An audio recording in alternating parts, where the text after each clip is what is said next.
నమస్తే అన్న అందరికీ నమస్కారం. కువైట్ ప్రధానమంత్రి గారు director general of civil aviation main office మరియు ప్రధాన కార్యాలయం మరియు ఎయిర్పోర్ట్ అయితే ఆయన సందర్శించి తనిఖీలు చేయడం జరిగింది. వివరాల్లోకి వెళితే కువైట్ ప్రధానమంత్రి Sheikh Ahmad Abdullah Al Ahmad Al Sabah గారు director general of civil aviation ప్రధాన కార్యాలయంలో అత్యవసర సంసిద్ధత మరియు వ్యూహాత్మక ఆకస్మిక ప్రోటోకాల్ను సమీక్షించడానికి తనిఖీ నిర్వహించారు. Authority chairman Humad Mubarak Al హుమద్గార్ ఆల్ సబా గారితో కలిసి ప్రీమియం అత్యవసర ఆశ్రయాలను సందర్శించారు. అక్కడ సంక్షోభ సమయంలో వ్యాపార కొనసాగింపును నిర్వహించడానికి అలాగే లాజిస్టిక్స్ సామర్థ్యాలు మరియు భద్రతా సన్నాహాల గురించి ప్రధానమంత్రి గారికి ఆయన వివరించారు.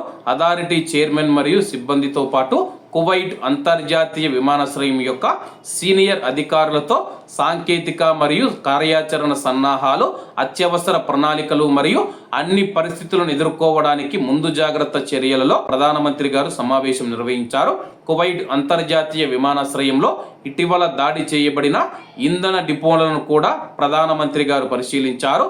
తన సందర్శనను ముగించి అథారిటీతో పనిచేస్తూ ఉన్న జాతీయ కేడర్లు మరియు బృందాలు కువైట్ అంతర్జాతీయ విమానాశ్రయంలోని వివిధ సంస్థలు వారి యొక్క కృషి, దేశానికి సేవ చేయడానికి కృషి చేసినందుకు ప్రధానమంత్రి గారు ప్రశంసించారు.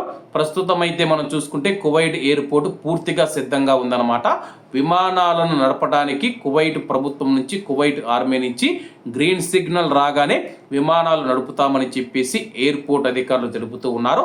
అలాగే ప్రస్తుతం ఎయిర్పోర్ట్లో పరిస్థితులు ఎలా ఉన్నాయి, విమానాలు నడిపేందుకు కువైట్ ఎయిర్పోర్ట్ సిద్ధంగా ఉందా లేదా అని చెప్పేసి సాక్షాత్తు కువైట్ ప్రధానమంత్రి గారు అబ్దుల్లా గారు వెళ్ళి అక్కడ పరిస్థితులను పరిశీలించి ఇంకా ఏమైనా ఇబ్బందులు ఉన్నాయని చెప్పేసి అధికారుల నుంచి ఆయన పూర్తి సమాచారం తెలుసుకోవడం జరిగింది. కాబట్టి అందరూ బాగుండాలి, అందులో మనం ఉండాలి. అందరికీ నమస్తే అన్న, జై హింద్.